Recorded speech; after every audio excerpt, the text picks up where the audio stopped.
एक electrical charge system equivalent to dipole है, उसका डाइपोल मोमेंट कैलकुलेट करना है। एक -2q चार्ज है, एक +q चार्ज है। वो x एक्सिस के अलोंग मान लेते हैं, आपस में a डिस्टेंस पे रखें। y एक्सिस के अलोंग मान लेते हैं, एक +q चार्ज रखा है पॉइंट A पर, वो भी B से उतनी ही सेपरेशन पर है जितनी की C है। अब इस सिस्टम का डाइपोल मोमेंट निकालना है और ये इक्विवेलेंट टू डाइपोल है। कैसे है, लिंक शेयर कर दिया है। डाइपोल मोमेंट B से C के लिए डाइपोल बना है, वो -q + q से मिलके बना है, तो डाइपोल मोमेंट मान लिया उसका P1 है, तो dipole moment P1 equal to क्या हो जाएगा, QA direction B to C।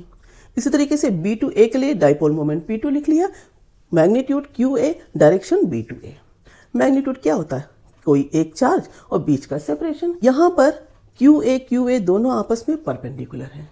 Resultant dipole moment क्या हो जाएगा, √P1² + P2² यानी √2QA। अब डायरेक्शन की बात आती है, क्योंकि डाइपोल मोमेंट वेक्टर क्वांटिटी है। थीटा एंगल पर है net dipole moment. tan theta निकाल लिया, कितना हो जाएगा, tan theta equal to P2/P1, तो theta equal to tan inverse P2/P1। दोनों P2 P1 सेम ही तो है, QA यानी थीटा tan इनवर्स 1, तो थीटा 45।